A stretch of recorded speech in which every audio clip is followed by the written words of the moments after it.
नमस्कार, मैं हूं सत्यपाल और आप देख रहे हैं CWB हिंदी न्यूज।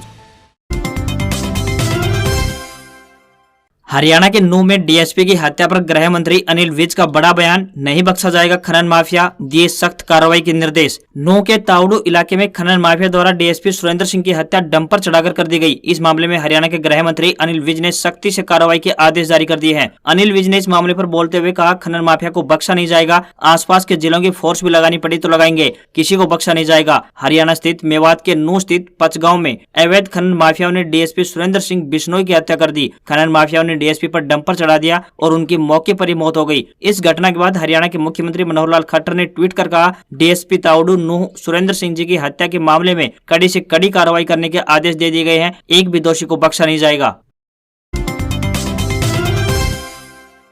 अगर आपका पासपोर्ट फट जाए तो जानते हैं क्या होगा, जानिए नए नियम। अगर आपका पासपोर्ट फट जाए या किसी कारण से डैमेज हो जाए तो घबराने की आवश्यकता नहीं है। इस छोटी सी प्रक्रिया को फॉलो करके आप भी री इशू करवा सकते हैं। अगर आपका पासपोर्ट किसी वजह से फट गया या फिर मुड़ गया है तो आपको घबराने की आवश्यकता नहीं है। बता दें कि पासपोर्ट री इशू कराने के लिए सबसे पहले आपको पुलिस स्टेशन में शिकायत दर्ज करानी होगी। इसके बाद आपको पासपोर्ट सेवा केंद्र या रीजनल ऑफिस का अपॉइंटमेंट लेना होगा। वहाँ आपकी डिटेल्स और जरूरी दस्तावेज चेक किए जाएंगे। फिर आपका ये मामला रीजनल पासपोर्ट ऑफिस पहुंचेगा। उसके बाद पासपोर्ट री इशू करने में 3 दिन से लेकर 1 हफ्ते का समय लगेगा। आपको करीब 3000 रुपए खर्च करने होंगे। हरियाणा के डेरा सच्चा सौदा प्रमुख का 1 महीने का पैरोल समाप्त, सुनारिया जेल लौटे। डेरा सच्चा सौदा प्रमुख गुरमीत राम रहीम सिंह 1 महीने का पैरोल समाप्त होने के बाद सोमवार को रोहतक स्थित सुनारिया जेल में वापस लौट गए। राज्य सरकार के एक मंत्री ने इसकी जानकारी दी है। पिछले महीने पैरोल मिलने के बाद राम रहीम उत्तर प्रदेश के बागपत जिले के बरनावा में स्थित डेरा आश्रम गए थे। हरियाणा के जेल मंत्री रणजीत चौटाला ने बताया कि डेरा सच्चा सौदा प्रमुख शाम को जेल लौट गए। सिरसा स्थित अपने आश्रम में 2 महिला अनुयायियों के साथ बलात्कार के जुर्म में राम रहीम 20 साल की सजा भुगत रहे हैं। हरियाणा के कई सरकारी स्कूलों में घट रहे हैं दाखिले। 50 से कम बच्चों वाले स्कूल मर्ज होने से बढ़ेगी परेशानी। सरकारी स्कूलों में घट रहे दाखिले चिंता का विषय बन गए हैं। अब नौबत यह आ सकती है कि जिन स्कूलों में मानक यानी 50 से कम बच्चे हैं उन स्कूलों में नजदीकी सरकारी स्कूलों में मर्ज किया जा सकता है। इस पर शिक्षा विभाग और सरकार मंथन कर रही है। जल्द ही इस पर सख्त फैसला लिया जा सकता है। यह स्कूल में पढ़ने वाले बच्चों में शिक्षकों के साथ साथ सरकारी स्कूलों के लिए भी खतरा है। केंद्र की एमएसपी कमेटी पर घमासान, एसकेएम नेताओं ने किया विरोध। केंद्रीय कृषि मंत्री तोमर बोले, कमेटी में आकर बात रखें। केंद्र सरकार की न्यूनतम समर्थन मूल्य यानी एमएसपी कमेटी पर घमासान छिड़ गया है। संयुक्त किसान मोर्चा यानी एसकेएम ने कमेटी पर सवाल खड़े किए हैं। उन्होंने इसमें पंजाब, हरियाणा और उत्तर प्रदेश सरकार का कोई भी प्रतिनिधि नहीं है। इन्हीं राज्यों में सबसे ज्यादा खेती होती है। आंदोलन में सबसे ज्यादा किसान यहीं से थे। संयुक्त किसान मोर्चा ने कहा कि यह कमेटी एमएसपी के लिए नहीं है, पहले से मिल रही एमएसपी को भी और प्रभावशाली बनाने के लिए बनाई गई है। इस कमेटी के पास एमएसपी को कानूनी गारंटी देने की भी पावर नहीं है। स्वामीनाथन की तरह यह कमेटी भी सिर्फ कागजी साबित होगी। किसानों की आंखों में धूल झोंका जा रहा है। इसके जवाब में केंद्रीय कृषि मंत्री नरेंद्र सिंह तोमर ने कहा कि संयुक्त किसान मोर्चा कमेटी में आकर अपनी बात रखें। आंदोलन खत्म करते वक्त किसानों से जो बात हुई है वही इस कमेटी में है।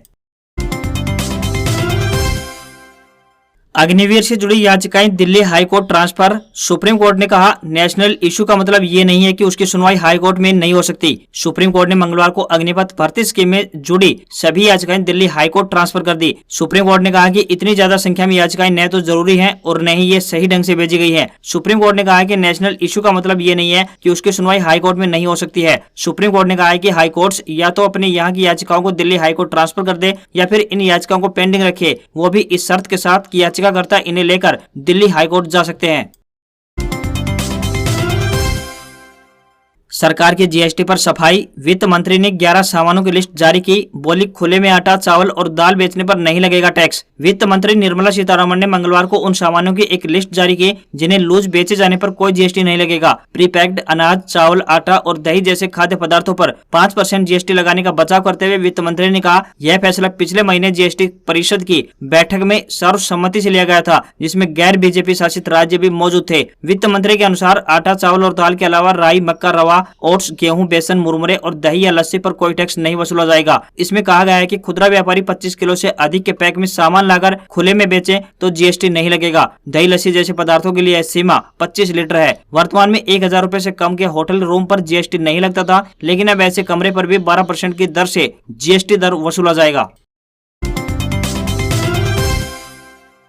भीषण गर्मी से तप रही आधी दुनिया, यूएन की चेतावनी, सामूहिक आत्महत्या के मुहाने पर आधी इंसानियत, अमेरिका में क्लाइमेट इमरजेंसी लगाने की तैयारी। दुनिया में कई हिस्से इस समय मौसम की मार झेल रहे हैं। यूरोप, अमेरिका और चीन में तो भीषण गर्मी कहर बनकर टूट रही है। गर्मी की बड़ी वजह है जंगलों की आग भी है। फ्रांस, स्पेन, पुर्तगाल समेत करीब 10 देशों में जंगल जल रहे हैं। राजनीतिक अस्थिरता से गुजर रहे ब्रिटेन की हीट वेव ने झकझोर दिया है। मौसम अधिकारियों ने पूर्वानुमान जताया है कि गर्मी के सारे रिकॉर्ड टूट सकते हैं। स्वास्थ्य अधिकारियों ने आशंका जताई है कि गर्मी से लोगों के बीमार होने और मरने तक की आशंका है। इस कारण अधिकारियों ने राष्ट्रीय आपदा घोषित कर दी है। देश में पहली बार गर्मी का रिकॉर्ड टूटने की आशंका है। ब्रिटेन फिलहाल सहारा रेगिस्तान से भी ज्यादा गर्म है। इस कारण वहां के लोगों को घर से भी काम करने के लिए कहा गया है। एक्सट्रीम वेदर को लेकर संयुक्त राष्ट्र ने चिंता जताई है। संगठन के महासचिव एंटोनियो गुटेरेस ने कहा है कि जंगल के आग और हीटवेव के चलते आधी मानवता ही सामूहिक आत्महत्या के मुहाने पर पहुंच गई है।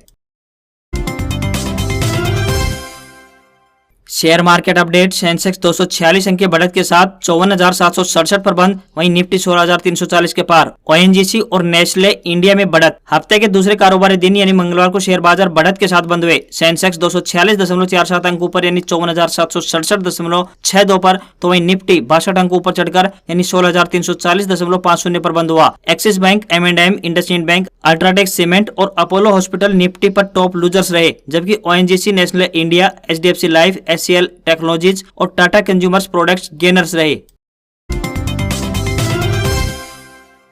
हिमाचल प्रदेश में बादल फटा, उत्तराखंड में स्कूल बस बही, महाराष्ट्र में 104 से ज्यादा लोगों की मौत। महाराष्ट्र, गुजरात, कर्नाटक, केरल और असम के कई इलाकों में भारी बारिश के बाद बाढ़ से हालात गंभीर हो गए हैं। महाराष्ट्र में मानसून आने के बाद से 104 से ज्यादा लोगों की मौत हो चुकी है। वहीं गुजरात में NDRF की 25 टीमें तैनात की गई हैं। हिमाचल प्रदेश में किन्नौर जिले के सालाखर गांव में बादल फटने की घटना सामने आई है, जिससे क्षेत्र बाढ़ की चपेट में आ गया है। उधर राजस्थान में भारी बारिश का दौर जारी है, नदियां नाले उफान पर है। वहीं झालावाड़ में काली सिंध नदी उफान पर है और बांध ओवरफ्लो हो गए हैं। इसके चलते बांध के 7 गेट खोल दिए गए हैं। राजस्थान में सबसे अधिक बारिश झालावाड़, बांसवाड़ा, डूंगरपुर, कोटा, चित्तौड़गढ़ में हुई है। गुजरात में अगले 24 घंटों के दौरान मौसम विभाग ने अरावली, महिसागर, साबरकांठा और दाहोद में भारी बारिश की चेतावनी जारी की है। वहीं अहमदाबाद और वडोदरा में मध्यम बारिश के संकेत दिए हैं। मध्य प्रदेश में हो रही भारी बारिश से नर्मदा, ताप्ती, बेतवा, शिप्रा सहित कई नदियां उफान पर हैं। उत्तराखंड में भारी बारिश के कारण गंगा समेत ज्यादातर नदियां उफान पर हैं। मसूरी और देहरादून में तेज बारिश हो रही है। बात करें केरल राज्य की, तो राज्य के कई हिस्सों में लगातार भारी बारिश होने के कारण कई बांधों में जलस्तर बढ़ गया है। उधर असम राज्य में सोमवार को बाढ़ की स्थिति में थोड़ा सुधार जरूर हुआ है। आज खबरों में बस इतना ही। देखते रहिए CWB हिंदी न्यूज। नमस्कार।